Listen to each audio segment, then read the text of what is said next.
देख के बेटा कहीं ये अपलोड करने के बाद तुम भी गुम ना हो जाओ। तो जैसा कि मैं नकली अनवर मकसूद हूँ, इस तरह मुझसे कभी कभी नकली जॉन एलिया भी बात करते हैं, जिस तरह अनवर मकसूद साहब से बात करते हैं। तो मेरी उनसे बात होती रहती है। तो पिछले दिनों मुझे कोलालमपुर जाना था, मलेशिया। तो मैंने जॉन से कहा, जॉन आप भी चलिए। जॉन ने कहा ठीक है। मैंने कहा आप मेरे घर ही आ जाइए, वहाँ से साथ एयरपोर्ट चलेंगे। उन्होंने कहा एड्रेस बताओ। मैंने कहा जॉन आप जैसे ही मेन रोड पर आएंगे, वहाँ से आप सीधे सीधा आ जाएं। सीधे सीधा आएंगे तो आपको सामने अस्करी अपार्टमेंट नज़र आएंगे। आप वहाँ से लेफ़्ट मुड़ जाइएगा। लेफ़्ट मुड़कर जैसे ही आप थोड़ा सा आगे आएंगे तो आपको नेवी हाउसिंग स्कीम नज़र आएगी। वहाँ से आप राइट मुड़ जाइएगा। वहाँ से जैसे ही आप थोड़ा सा आगे आएंगे आपको PF फ़िज़ाइया फ़ैल्कन हाउसिंग स्कीम नज़र आएगी। वहाँ से जब आगे जाएंगे तो आपको DHA नज़र आएगा। उससे जब आगे जाएंगे तो वहाँ पे एक गोल चौराहा होगा, चौरंगी होगी, वो आपने क्रॉस करनी है। उससे आगे जाएंगे तो आपको कैंट नज़र आएगा।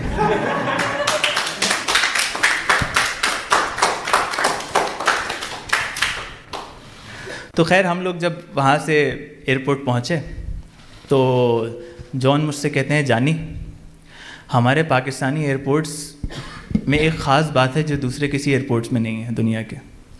दुनिया के दूसरे एयरपोर्ट्स में क्या होता है, लोगों का बैग गायब हो जाता है, सूटकेस गुम हो जाता है, सामान गुम हो जाता है। हमारे पाकिस्तानी एयरपोर्ट्स में बंदा ही गुम हो जाता है।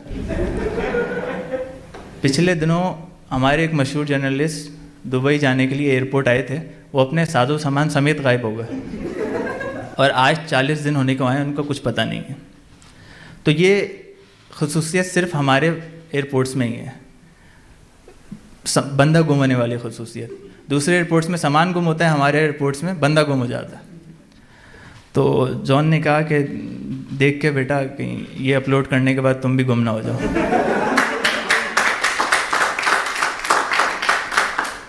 खैर हम लोग वहाँ मलेशिया पहुँचे और हमने 2 दिन तो आराम किया। फिर उसके बाद जब हम निकले मलेशिया में, हम रोड पर ऐसे चल रहे थे तो सामने ऐसे धारीदार लाइनों वाली ज़ेब्रा क्रॉसिंग थी। तो जॉन ने मुझसे पूछा, जानी ये क्या है, इसका क्या मतलब है? मैंने कहा जॉन ये ज़ेब्रा क्रॉसिंग है, इस पर पैदल चलने वालों का पहला हक है, यानी कि पैदल चलने वाला पहले जाएगा फिर गाड़ियाँ जाएंगे। जॉन ने कहा, जानी अगर ये ज़ेब्रा क्रॉसिंग पाकिस्तान में होती तो पहले पॉलिटिशियन जाता, उसके बाद आर्मी वाला जाता, उसके बाद प्रोटोकॉल वाला जाता, उसके बाद वो जाता जिसने अपनी गाड़ी के पीछे 4 गार्ड्स रखे, पैदल चलने वाला तो आखिर में जाता। और अगर यही ज़ेब्रा क्रॉसिंग इंडिया में होती तो कास्ट सिस्टम वाइज जाते।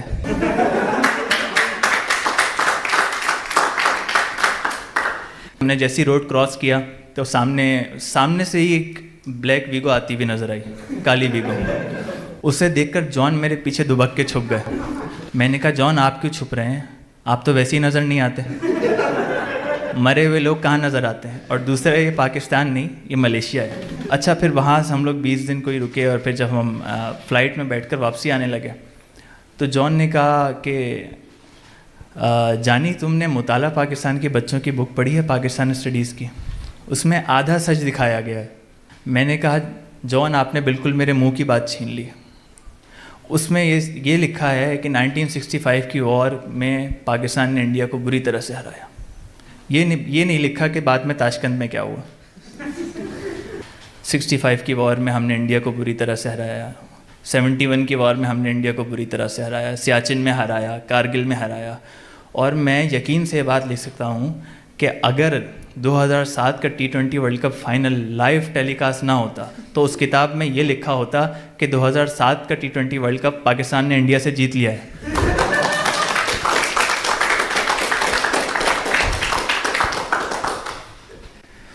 तो वो पाकिस्तान स्टडीज़ या हिस्ट्री ऑफ पाकिस्तान की वो किताब पढ़कर मेरे दिमाग में साहिल लुधियानवी का ये शेर आता है कि कभी कभी मेरे दिल में ख़याल आता है, कभी कभी मेरे दिल में ख़याल आता है कि जैसे मुझको बनाया गया है।